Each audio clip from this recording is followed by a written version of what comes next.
Hello and welcome to Breakfast for Pancakes. I'm your host, PK Sullivan.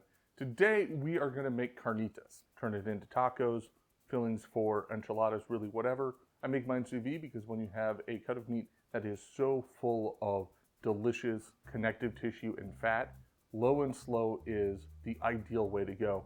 And sous vide is hands off and basically foolproof. You can also make carnitas out on your smoker. It's just a different method. I'm showing you how to sous vide today. Check out my Patreon, link is down below, and if you have any suggestions for recipes, let me know in the comments. Let's get to it. Ingredients for carnitas: an orange, an onion, garlic, cinnamon sticks, bay leaves, pork butt, kosher salt, black pepper. Cut the orange into 8 slices and squeeze them roughly into a bowl. Drop the slices in on top of the juice. The oils will be extracted from the rind into cooking and add a ton of flavor. The orange adds floral sweetness and a tiny bit of acid to the dish, both of which counterpoint the richness of the pork. The onion gets roughly chopped. You don't need to cut it up as much as I do here. Larger chunks work just fine and would probably be easier to remove later on. I got a little overzealous chopping on camera. Add your chopped onions to the bowl with the orange. One of the nice things about cooking sous vide is you often don't have to do much chopping on the veggies. Garlic is no exception. Just smash those cloves. Lay your knife down on top of a clove, blade facing away from you, and give it a good sharp whack with the heel of your palm. Remove the papery skin and add the garlic to the bowl. Cinnamon is a great spice. It's been used in savory dishes throughout the world for centuries. It seems to have been forgotten as a savory spice here in the US, but it really shines in this recipe. We just need to break it up into smaller pieces for the cook. Take a few cinnamon sticks, wrap them in a towel, and give them a few whacks with a mallet. Add it to the bowl.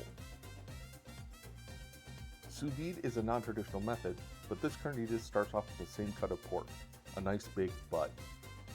That's Boston butt, which is actually a part of the pig's shoulder. The muscle is heavily worked, well marbled with fat, and full of collagen. The fat and collagen are what make this such a delicious cut of meat when cooked low and slow. Fat melts around 135 degrees Fahrenheit. Collagen will start to break down into gelatin around 160 degrees Fahrenheit. The combination of rendered fat and gelatin give the meat a feeling of tenderness even when well cooked, because they coat the shredded meat. For our purposes, we want to break down the pork butt into chunks, about 2-inch cubes. This will let the seasoning get to every piece of pork. Don't worry about trimming the fat off, we want that in the bag and again later when we finish in a skillet. Add the pork to the bowl, add your bay leaves, season everything generously with a tablespoon or 2 of kosher salt and a few grinds of pepper, and toss everything to combine. You want to mix the pork and onions, spreading the salt, pepper, and juice over all of the meat. Now transfer everything to a gallon zipper bag and get ready for the dunk.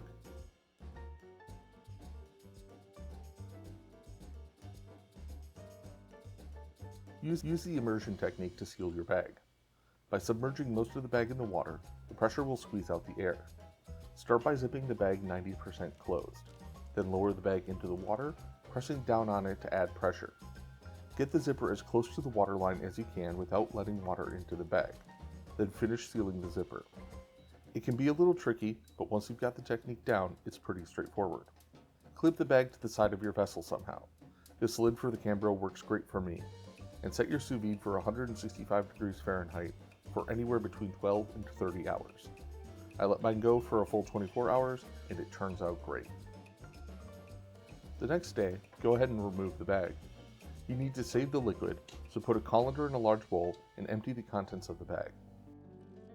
Now comes the slowest, fiddliest part of the whole recipe, separating the pork from the other ingredients. Everything else has done its work and get composted.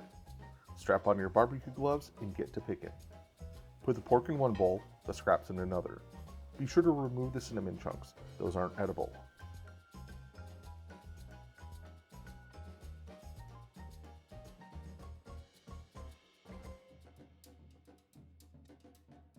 This is also a good time to shred the pork.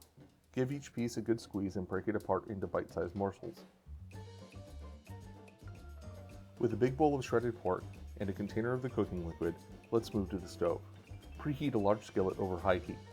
Get it up to searing temps. Add 6 to 8 ounces of shredded pork to the skillet.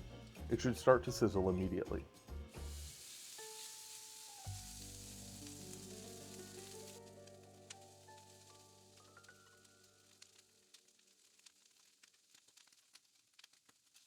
Let it sit for a minute to brown, then stir it well. You want to break up the pork into crispy brown shreds.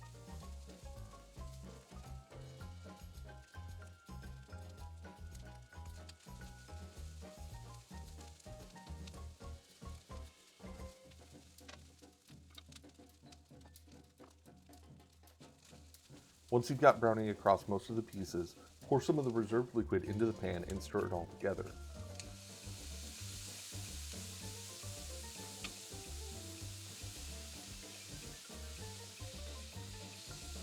The liquid is a mixture of the orange juice, moisture expelled from the pork, rendered fat, and converted gelatin. It's full of flavor and protein. When it mixes with the shredded pork, it coats the meat with fat and gelatin, making it feel tender and juicy even though it's been cooked enough to shred. Continue cooking, stirring frequently, until most of the liquid has evaporated and the pan looks dry. Remove the pork to a bowl for serving. I love tacos. The taco is one of those few perfect food forms, and carnitas is one of the best of them. The rich, unctuous pork has a surprising floral orange aroma. The cinnamon flavor is strong but complements the brown bits of the pork really well. It also pairs with the orange. Fresh onions and cilantro are a must on many tacos. This is no exception. I like the briny creaminess of queso fresco. It adds a zing of salt and a really nice creamy texture. And, of course, every taco needs salsa. This jalapeno hot sauce from Yellowbird adds just the right amount of heat. Quick squeeze of lime brightens everything up and cuts through the fattiness from the cheese and pork. I love tacos.